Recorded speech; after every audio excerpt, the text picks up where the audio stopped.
topic at hand, and inshallah we will hear and benefit from many of our thoughts and ideas and insights, inshallah.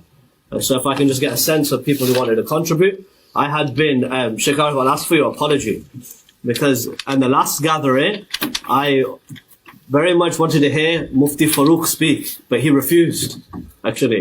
And today he has kindly gestured towards me that he's ready. So he has to do qada from last time. So we will give Mufti Farooq the first opportunity. Bismillah ar-Rahman ar-Rahim. Alhamdulillah Rabbil Alameen. Wassalatu wassalamu ala ashrafil anbiya wal mursaleen. سیدنا و مولانا محمد وعلى آلہ الطیبین الطاہرین المطہرین والصحابۃ المنتجبین ومن تبعہم بإحسان الی یوم الدین. شیخ عارف کریں گے. ہاں Sheikh Arif, would you like to come? Will it be easier?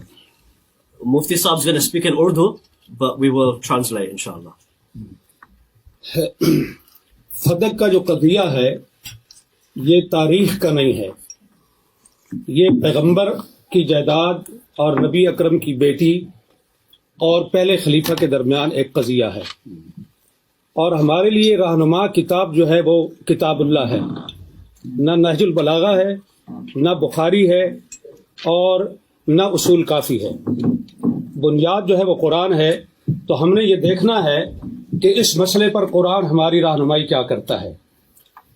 یہاں شیعہ اور سنی کے درمیان یہ معاملہ چلتا ہے کہ سنی یہ کہتے ہیں کہ رسول اللہ کی تو یہ پراپرٹی تھی ہی نہیں، یہ تو مال فے تھا، تو جب رسول اللہ کی ملکیت ثابت نہیں تو وراثت کہاں سے آ گئی. اور بقول شیعہ کہ اگر انہوں نے ہبہ کیا ہے اپنی بیٹی کو تو اس مال کے مالک نہیں تھے تو ہبہ کیسے کر لیا ہے. تو قرآن جو شیخ رجانی نے اور شیخ عبدالحمید قصوری نے جو آیت پیش کی ہے سورہ الحشر کی، اسی کے اندر رسول اللہ کی ملکیت ثابت ہے. ما افاء اللہ علی رسولی منہم فما اوجفتم علیہ من خیل ولا رکاب ولکن اللہ یسلط رسلہ علی من یشاء. میرا پوائنٹ یہ ہے یسلط رسلہ، تسلط کیا ہے؟ علماء بیٹھے ہیں وہ کریں گے، علماء بیٹھے ہیں وہ جانتے ہیں کہ تسلط کیا چیز ہوتی ہے. تو یہ تسلط کا جو لفظ ہے یہ پیغمبر کی ملکیت کو ظاہر کر رہا ہے. ایک یہ پہلا پوائنٹ ہے. دوسرا یہ ہے کہ کیا نبی کی وراثت ہوتی ہے یا نہیں. یوصیکم اللہ فی اولادکم للذکر مثل حظ الانثیین، سورہ نساء کے اندر اللہ رب العالمین نے یہ بتا دیا ہے کہ تمام امت کی تمام مسلمانوں کی وراثت ہے، اور اس کے اندر وَلِكُلٍّ جَعَلْنَا مَوَالِيَ مِمَّا تَرَكَ الْوَالِدَانِ وَالْأَقْرَبُونَ. وَلِكُلٍّ، یہاں وَلِكُلٍّ کا جو لفظ ہے یہ میرا پوائنٹ ہے کہ ہر ایک کے لیے ہم نے وراثت مقرر کی ہے، وراثت کا قانون ہم نے طے کر دیا ہے. اب یہ چاہیے کہ رسول اللہ کی اگر وراثت نہیں ہے وہ اس وَلِكُلٍّ جَعَلْنَا کے اندر شامل نہیں ہے، کہ ایسی ہونی چاہیے کہ جس کے اندر رسول اللہ کو مستثنیٰ کیا گیا ہو کہ ساری امت کی وراثت تو چلے گی قرآن کے اس قانون کے مطابق، لیکن پیغمبر کی وراثت نہیں ہوگی، اس کی نہیں چلے گی. تو لہذا قرآن کریم کے خلاف ہے یہ چیز کہ رسول اللہ کی وراثت نہیں تھی، اور قرآن نے ان کو یہاں سے خارج نہیں کیا. اب حضرت ابو بکر رضی اللہ عنہ نے حضرت فاطمہ کے کلیم کو رد کرنے کے لیے جو روایت پیش کی، بخاری میں بھی ہے، مسلم میں بھی ہے، دوسری تمام شیعہ کتابوں میں بھی ہے اور سنی کتابوں میں بھی، اس کے اندر 3 پوائنٹ ہیں. ابھی دونوں علماء نے، دونوں اسکالرز نے وہ حدیث پیش کی ہے، میں اس کی تفصیل میں نہیں جاؤں گا، وقت کم ہے. اس کے 3 اجزاء ہیں. پہلا جز یہ ہے کہ انبیاء کسی کے وارث نہیں ہوتے، یعنی وہ اپنے والدین کی وراثت نہیں لیتے. دوسرا پوائنٹ یہ ہے کہ انبیاء کی وراثت نہیں ہوتی، ان کا کوئی رشتہ دار اور ان کے کوئی قریبی جو ہیں عزیز وہ ان کی وراثت نہیں لے سکتے. اور تیسرا پوائنٹ یہ ہے کہ جو کچھ انبیاء چھوڑتے ہیں وہ صدقہ ہے. اب یہاں سوال یہ ہے کہ انبیاء کی وراثت نہیں ہوتی تو رسول اکرم صلی اللہ علیہ وآلہ وسلم نے اپنے والد گرامی حضرت عبداللہ بن عبد المطلب کی وراثت لی ہے. اس میں 3 چیزیں تھیں. ایک وہ ان کا مقام تھا جو ان کا آبائی مقام تھا. دوسرا ام ایمن جو لونڈی تھی، اور تیسری چیز جو ہے وہ تلواریں اور اونٹنی تھی. بعض کہتے ہیں ایک سے زیادہ اونٹ تھے، بعض کہتے ہیں ایک تھے، چلو ایک ہی صحیح، ہم ایک ہی پر اتفاق کرتے ہیں. تو یہ وراثت تھی رسول اللہ کے والد کی. رسول اللہ نے یہ وراثت اپنے والد سے لے لی. تو یہ کیسے وہ کہہ سکتے ہیں کہ انبیاء وراثت نہیں لیتے؟ آپ بچپن میں وراثت لے چکے اور نبوت ملنے کے بعد آپ نے کہا ہم کسی کے وارث نہیں ہوتے. یہ دونوں باتیں ایک دوسرے کے متضاد ہیں. یہ قول اور یہ عمل، یہ دونوں ایک دوسرے کے خلاف ہیں.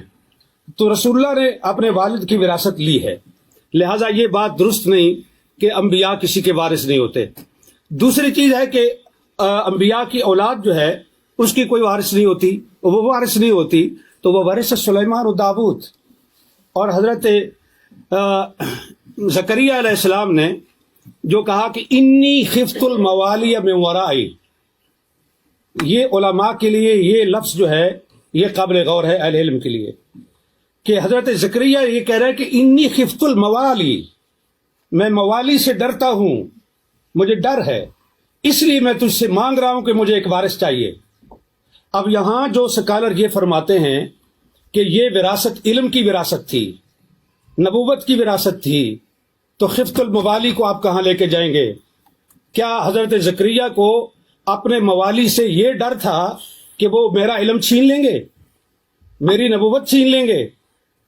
انہیں ڈر اس چیز کا تھا کہ جو میری پراپرٹی ہے اور جو میری جائیداد ہے، میرے بعد میرے موالی اس پہ قابض ہو جائیں گے، اور اسی لیے انہوں نے اس پہ قابض ہو جائیں گے، اور اسی لیے انہوں نے یرثنی و یرث من آل یعقوب یہ انہوں نے مانگا. اور اسی چیز کو حضرت فاطمہ نے حضرت ابو بکر کے سامنے یہ پیش، وہ صحیح معنوں میں موالی تھے، ہماری پنجابی زبان میں موالی کہتے ہیں، موالی لو. مفتی صاحب ذرا سے اگر خلاصہ کر سکے. جی بالکل خلاصہ کر. پچھلی ساری کتاب تو گزارش یہ ہے کہ یہ ہے قرآن، اور یہ کہہ رہے ہیں ڈاکٹر علی کے وقت نہیں ہے تو میں اس کو مختصر کرتا ہوں، صرف تاریخی لحاظ سے ایک چیز پیش کر کے، کہ حضرت ابو بکر اور حضرت عمر کے دور میں گورنمنٹ کے قبضے میں رہا فدق. حضرت عثمان نے سارا مروان کو بخش دیا. اگر مسلمانوں کی پراپرٹی تھی تو تیسرے خلیفہ کو یہ حق کس طرح تھا کہ وہ مروان بن الحکم کو سارا دے دے؟ پھر حضرت عثمان کے بعد امیر شام معاویہ بن ابی سفیان کا دور آیا.